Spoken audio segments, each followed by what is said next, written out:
Estamos de volta aí com mais um bloco do Missão Saúde na TV e tratando de um assunto muito importante, tanto para os profissionais quanto para a população em geral, né? Que é sobre a prevenção de infecções nos ambientes hospitalares. A gente já falou um pouquinho aí no primeiro bloco o que é uma infecção hospitalar e vamos dar continuidades aqui com a enfermeira Gardênia. Gardênia, eu queria saber assim, como prevenir infecções de feridas operatórias após o parto. Bom, a primeira coisa que se deve fazer, igual eu já falei anteriormente, higienizar as mãos, né, para poder fazer, às vezes, até a limpeza do local da ferida. Outra coisa, tomar banho, né? Tomar banho não é você ir no chuveiro, se molhar, passar um sabonete rapidinho e sair do banheiro. Você tem que tocar, né, no local da ferida operatória, onde está a sutura, passar um sabonete adequadamente. Quando sair do banheiro, se enxugar com uma toalha limpa. E, às vezes, se necessário, que hoje não é mais uma norma do Ministério da Saúde, mas se a paciente achar necessário, passar um álcool a 70. Como é a sequência, o movimento ou a forma de fazer essa limpeza, se essa paciente quiser utilizar o álcool a 70? Sentido unidirecional. O que significa o sentido unidirecional? Somente uma direção. Por exemplo, vou mostrar aqui meu braço. Aqui é como se fosse a região do abdômen, né, da paciente, e ali está o local da cesariana. Quando ela for pegar uma gaze, eu oriento mais gaze, porque o algodão pode ficar preso, né, nos pontos, que a gente chama sutura, que a gente chama pontos. É sempre pegar e passar nesse sentido. Terminou, pega o outro lado limpo da gaze, dobra e passa. Sempre em um sentido. Não adianta você ir e voltar. Porque que vai acontecer? Você vai levar e trazer principalmente a bactéria, que é o que mais contamina as pacientes pós-cesariana. Porque assim, a tendência de quem não sabe, assim, esse detalhe parece tão bobo, né, Gardênia? É fazer assim, ó. Esfregar, né? Quando, na verdade, isso aqui você não vai estar limpando, vai estar piorando mais ainda a situação, né? Então, ela falou assim, fazer em um sentido só, jogou fora, ou então virou e passou de novo, não é isso, Gardênia? E, principalmente, as mãos limpas, né? Com certeza. As mãos aí é um veículo tanto de contaminação, né, ali, ou também, se for lavado direitinho, tudo certinho ali, pode estar ajudando de alguma forma, né? Tem uma orientação também importante com relação a pacientes com parto normal. Acontece que ela pode, sim, ser submetida a uma rafia. A rafia, muitas vezes, que é um cortezinho, que vai fazer a sutura, o médico faz, ou o enfermeiro, muitas pacientes acham que foi uma violência obstétrica e não é. Aquilo pode ser fisiológico, pode acontecer aquela laceraçãozinha porque o bebê é grande. Então, quais são os cuidados que essa paciente deve ter com essa rafia, com esse local, os pontinhos na região da vagina? Lavar bem com água e sabão, não se preocupar porque o fio de sutura utilizado para aquele local, ele é absorvível e cai sozinho pelo organismo.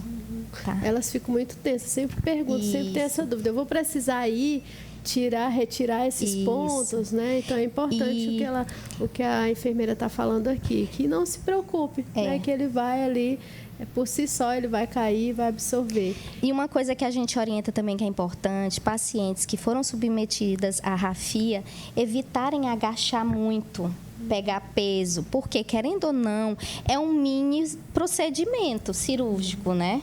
Então, todo procedimento pode ser o mínimo. Você caiu, por exemplo, levou uns pontinhos nos dedos. Então, aquele local, se você não tiver cuidado, você pode se contaminar, pegar uma infecção e até abrir.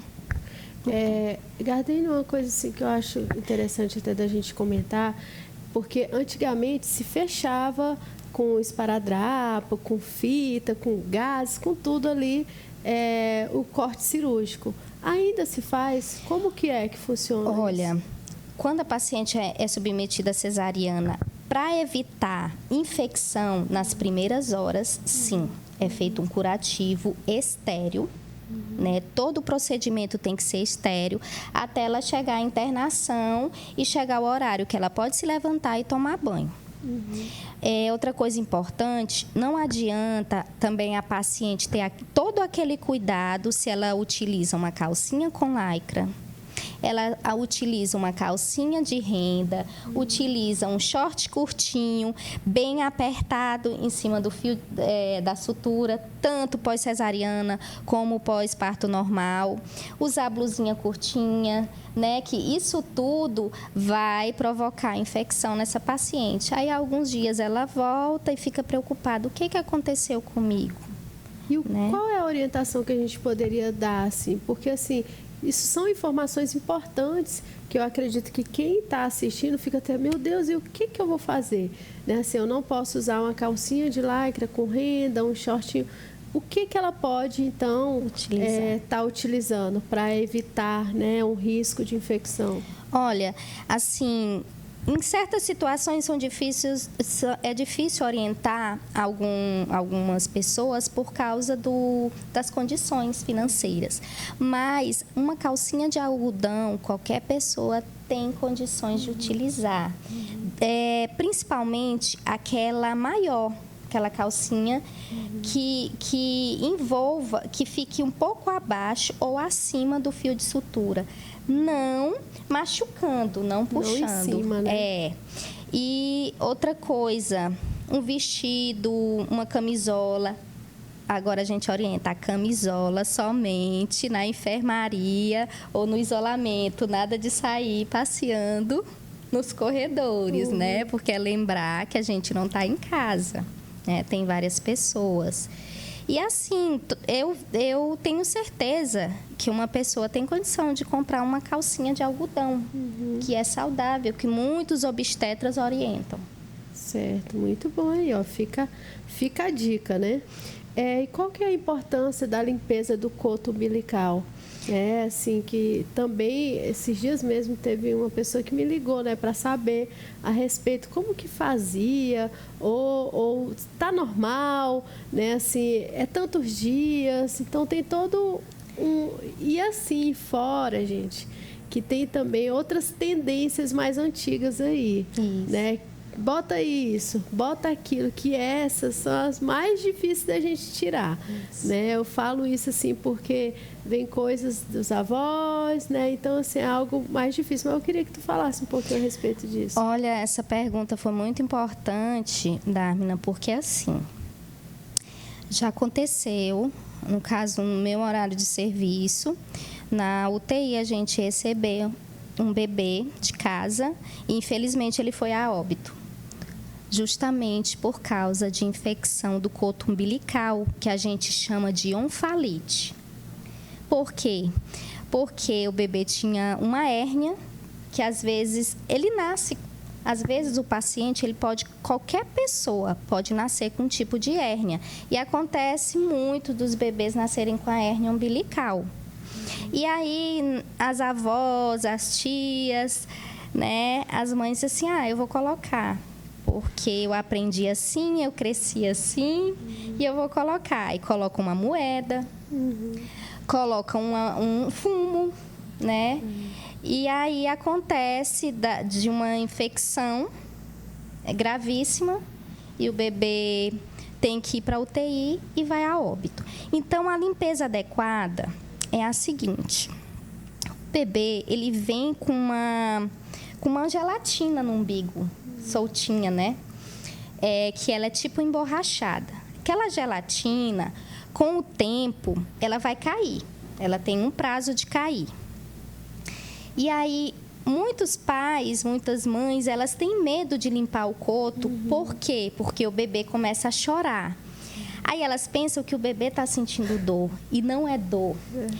É porque o álcool é frio. o bebê tem uma temperatura corporal maior do que a nossa. E aí ele está embrulhadinho, envolvido com umas roupinhas. E quando você vai tirar, dar banho nele, você vai limpar o coto com álcool, por exemplo, a 70, e aí ele começa a chorar. Ou então a mãe pega só um cotonete e só faz assim, aquela posiçãozinha. Só triscando, circular, né? triscando. E aí não limpa, não tira os micro-organismos. Então é importante que quando os pais forem fazer a limpeza do coto umbilical, seja um movimento mais profundo ao redor daquela parte gelatinosa que a gente chama de coto umbilical ou umbigo. E depois pode passar na gelatina, que ela fica até envolvida por um clamp, que é vindo do hospital. E aí, às vezes, cai aquela gelatina e fica um fiozinho. Se isso ocorrer de ficar um fiozinho de sutura que não caiu, você pode procurar uma unidade básica de saúde, não precisa ir para a maternidade. Gente, essa questão é tão importante que às vezes a gente acha que nunca vai acontecer com você determinadas situações.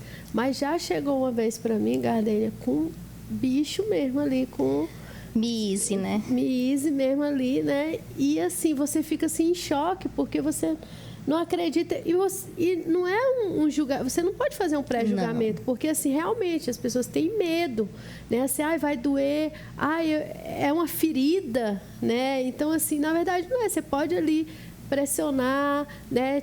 Limpar direitinho sem medo de ser feliz, né? O importante é você realmente limpar o coto, né? O que não pode é deixar sem limpar, né? Por medo ou por qualquer outra situação. E não ficar colocando um monte de coisa lá, que pode ainda correr maior risco, Isso. Né? Outra coisa importante. A maioria dos pais não sabe que quando você faz a higienização do coto umbilical, você não pode deixar a fralda do bebê cobrindo o coto. Por quê? Ele pode urinar, ou seja, fazer xixi, e aquele xixi ir para cima do coto. E isso provoca infecção também. Então, todas as vezes, após o banho, enxugar bem aquele coto umbilical, passar o álcool a 70% e depois você dobra. Se você acha que a fralda é grande para o bebê, você dá uma dobradinha que dá certo para fechá-la. Então, isso é muito perigoso também. Ótimo, dicas aí que a gente vai aqui, vai lembrando, vai instigando, vai aparecendo assim, e que quem ganha é o telespectador, né? Que está ouvindo aí, captando as informações.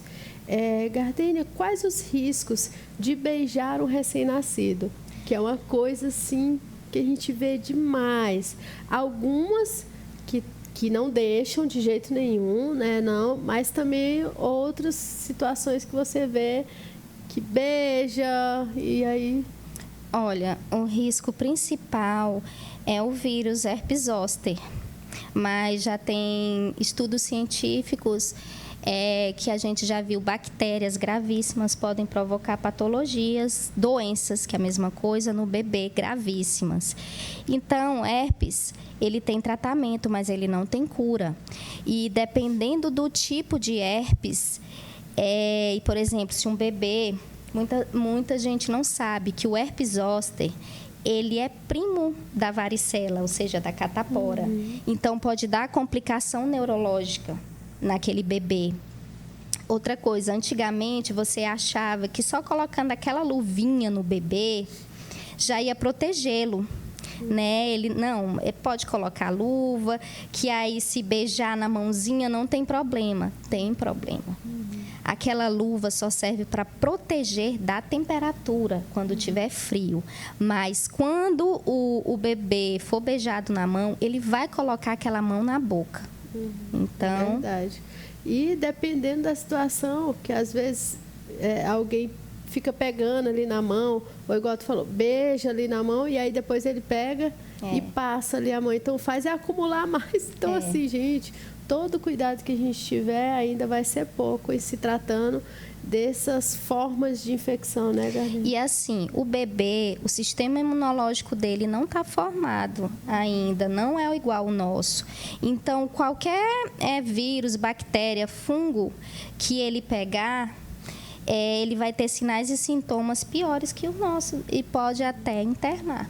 Verdade, por isso que a gente vê, né, muitos casos de crianças que recebem alta e voltam, né? E às vezes a mãe nem sabe o que foi que aconteceu, né? Já chegam lá com febres alta e tudo, aí você começa a investigar, né? Investigar como é que estava, o que foi que aconteceu, não é isso? Gente, a gente já encerrando aqui o segundo bloco, eu não sei, ainda tem tanta coisa para me perguntar para a Gardênia que eu já estou ficando agoniada com esse negócio, viu, Albert? Tá passando muito rápido esse negócio aqui, tá? Mas não saiam daí, fique ligadinho que já já a gente volta com mais um bloco do Missão Saúde na TV. Quero falar para vocês agora da Drogaria São Lucas, que fica lá na Avenida Paraíso, tá? Lá na Liberdade.